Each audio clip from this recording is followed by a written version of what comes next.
ಪ್ರತಿವೀಕ್ಷಕರೇ 2026-27ನೇ ಸಾಲಿಗೆ ಗೆಸ್ಟ್ ಫ್ಯಾಕಲ್ಟಿಗೆ 30,826 ಮಂದಿ ಅಪ್ಲೈ ಮಾಡಿದ್ದಾರೆ.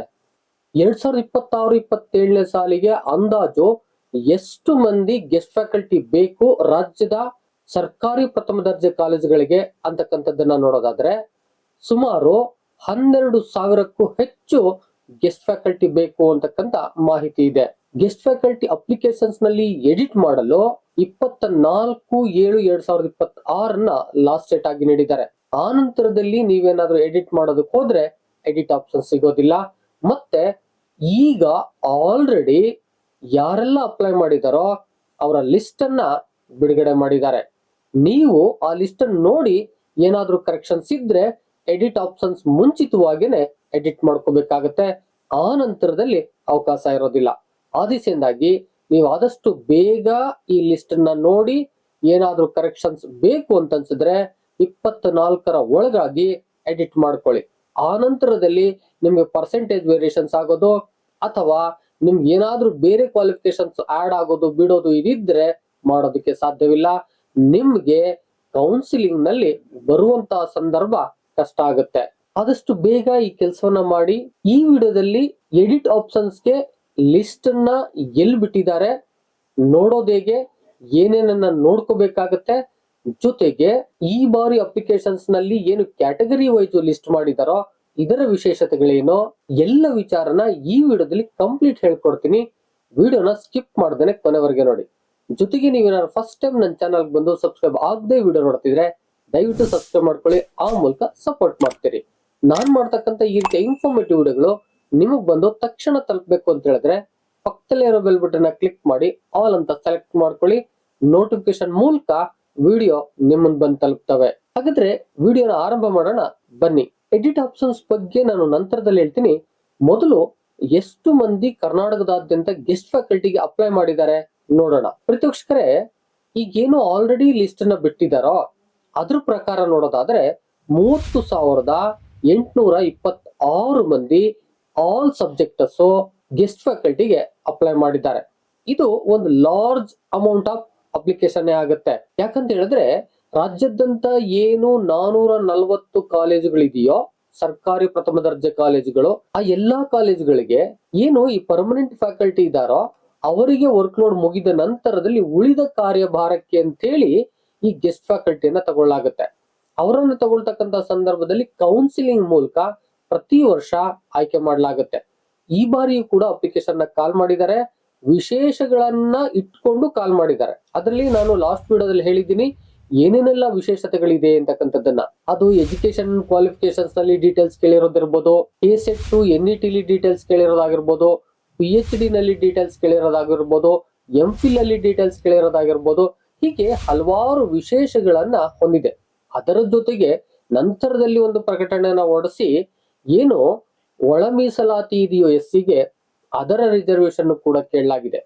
ಆ ನಂತರದಲ್ಲಿ ಮತ್ತೊಂದು ಹಂತದಲ್ಲಿ ಇನ್ನು ಉಳಿದ ಕ್ಯಾಟಗರಿಗಳಿಗೆ ಅಂದ್ರೆ OBC ಈ ಕ್ಯಾಟಗರಿಗಳಿಗೂ ಕೂಡ ಅವಕಾಶವನ್ನ ನೀಡಿ ಒಟ್ಟಾರೆ ಈಗ SC ST OBC ಏನು ರಿಸರ್ವೇಶನ್ಸ್ ಇದೆಯೋ ಆ ರಿಸರ್ವೇಶನ್ ಪ್ರಕಾರನೇ ಅಪ್ಲಿಕೇಶನ್ ನ ಫಿಲ್ ಮಾಡಿಸ್ಕೊಳ್ಳಲಾಗಿದೆ. ಈ ಎಲ್ಲಾ ವಿಚಾರಗಳನ್ನ ಗಮನಿಸಿದ್ರೆ DCE ಈ ಬಾರಿಯಿಂದ ಅಂದ್ರೆ 26-27ನೇ ಸಾಲಿಂದ ರೋಸ್ಟರ್ ಮೇಂಟೈನ್ ಮಾಡಬಹುದು ಅಂತಕ್ಕಂಥದ್ದು.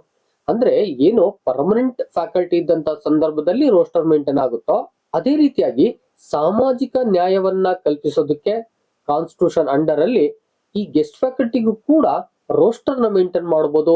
ಆ ಹಿನ್ನೆಲೆಯಲ್ಲಿ ಈ ಎಲ್ಲ ಮಾಹಿತಿಯನ್ನ ಕೇಳಿರ್ಬೋದು ಅಂತಕ್ಕಂಥದ್ದು ಕಂಡು ಬರುತ್ತೆ. ಪ್ರೀತಿವೀಕ್ಷಕರೇ, ಈ ರೋಸ್ಟರ್ ಮೇಂಟೈನ್ ಮಾಡಿದಂತ ಸಂದರ್ಭದಲ್ಲಿ ಪರ್ಸೆಂಟೇಜ್ ಯಾವ ರೀತಿ ಡಿವೈಡ್ ಆಗ್ಬೋದು?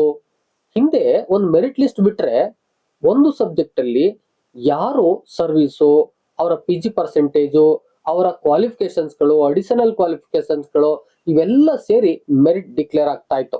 ಆ ಸಂದರ್ಭದಲ್ಲಿ ರೋಸ್ಟರ್ ಮೇಂಟೈನ್ ಮಾಡದೇ ಇರೋದ್ರಿಂದ ಯಾರು ಹೆಚ್ಚಿನ ಸರ್ವಿಸ್ ಅನ್ನ ಹೊಂದಿದಾರೋ, ಯಾರು ಹೆಚ್ಚು ಕ್ವಾಲಿಫಿಕೇಶನ್ ಗಳನ್ನ ಹೊಂದಿದಾರೋ ಅಂದ್ರೆ ಕ್ರೈಟೀರಿಯಾ ಪ್ರಕಾರ ಯಾವ ಮಾರ್ಕ್ಸ್ ಏನೇನ್ ಸಿಗುತ್ತೋ ಅದ್ರ ಪ್ರಕಾರ ಅವರು ಮೇಲಿರ್ತಾ ಇದ್ರು ಮೆರಿಟ್ ಲಿಸ್ಟ್ ಅಲ್ಲಿ. ಈಗ ಅದು ಡಿವೈಡ್ ಆಗೋಗುತ್ತೆ. ಯಾಕಂತ ಹೇಳಿದ್ರೆ ಕ್ಯಾಟಗರಿ ವೈಸ್ ಇದು ಡಿವೈಡ್ ಆಗೋದ್ರಿಂದ ಅಲ್ಲಿ ಈ ಪರ್ಸೆಂಟೇಜ್ ಅಂತಕ್ಕಂಥದ್ದು ಕ್ಯಾಟಗರಿ ವೈಸ್ ಡಿಫ್ರೆಂಟ್ ಆಗ್ತಾ ಹೋಗುತ್ತೆ. ನಾನು ಇದಕ್ಕೆ ಅಂತ ಒಂದು ಸಪರೇಟ್ ವಿಡಿಯೋನ ಮಾಡ್ತೀನಿ.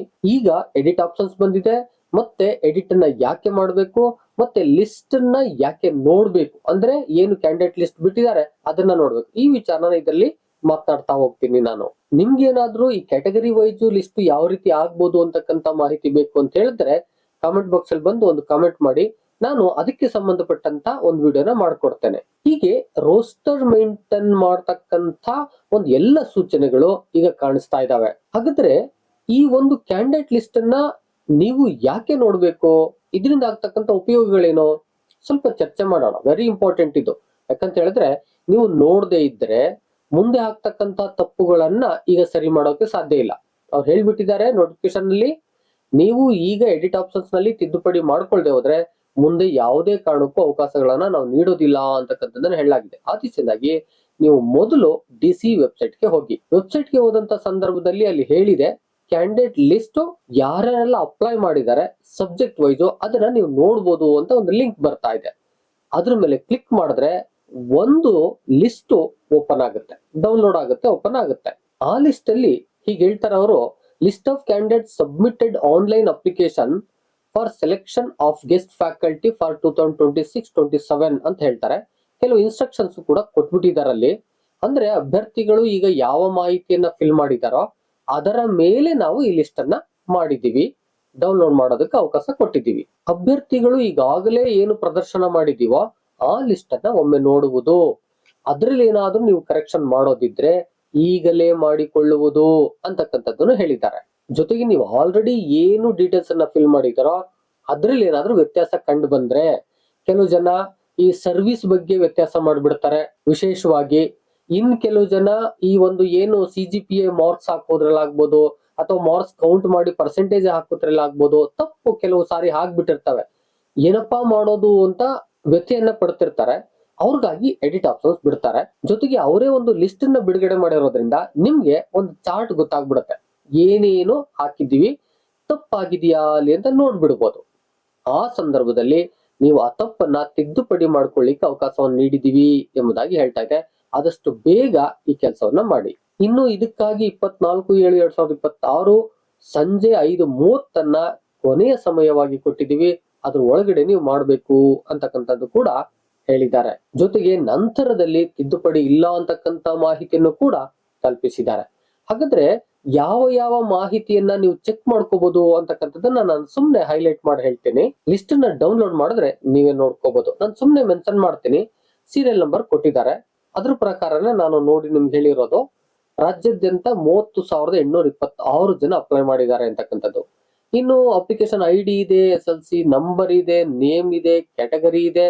ಇನ್ನು SC ಕ್ಯಾಟಗರಿಯಲ್ಲಿ ಸಬ್ ಕ್ಯಾಟಗರಿ ಇದೆ, ಇನ್ನು OBC ಕ್ಯಾಟಗರಿ ಇದೆ, ಇನ್ನು PH ಇದೆ, ಫಿಸಿಕಲಿ ಚಾಲೆಂಜ್ಡ್ ಯಾರಿದ್ದಾರೋ ಅವರಿದ್ದಾರೆ, ಮತ್ತೆ ಕಾರ್ಡೆ ಇದೆ ಅಂತ ಹೇಳಿದ್ರೆ ಕಲ್ಯಾಣ ಕರ್ನಾಟಕ ಯಾರು ಆಪ್ಟ್ ಮಾಡಿದ್ದಾರೆ, ಮತ್ತೆ ಕಲ್ಯಾಣೇತರ ಕರ್ನಾಟಕ ಸ್ಥಳೀಯ ಕರ್ನಾಟಕವನ್ನ ಯಾರು ಆಪ್ಟ್ ಮಾಡಿದ್ದಾರೆ ಅಂತಕ್ಕಂಥದ್ದು ಕೂಡ ಇದೆ. ಇನ್ನು PG ಸಬ್ಜೆಕ್ಟ್ ಇದೆ, PG ಪರ್ಸೆಂಟೇಜ್ ಇದೆ, PG ಮಾರ್ಕ್ಸ್ ಸೆಕ್ಯೂರ್ ಇದೆ, PG ಮಾರ್ಕ್ಸ್ ಟೋಟಲ್ ಇದೆ.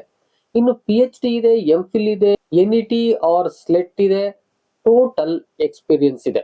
ಇಷ್ಟು ಕೂಡ ಮೆರಿಟ್ ಲಿಸ್ಟ್ ಮಾಡ್ಲಿಕ್ಕೆ ಬೇಕಾಗ್ತಕ್ಕಂತ ಮಾಹಿತಿ ಆಗುತ್ತೆ.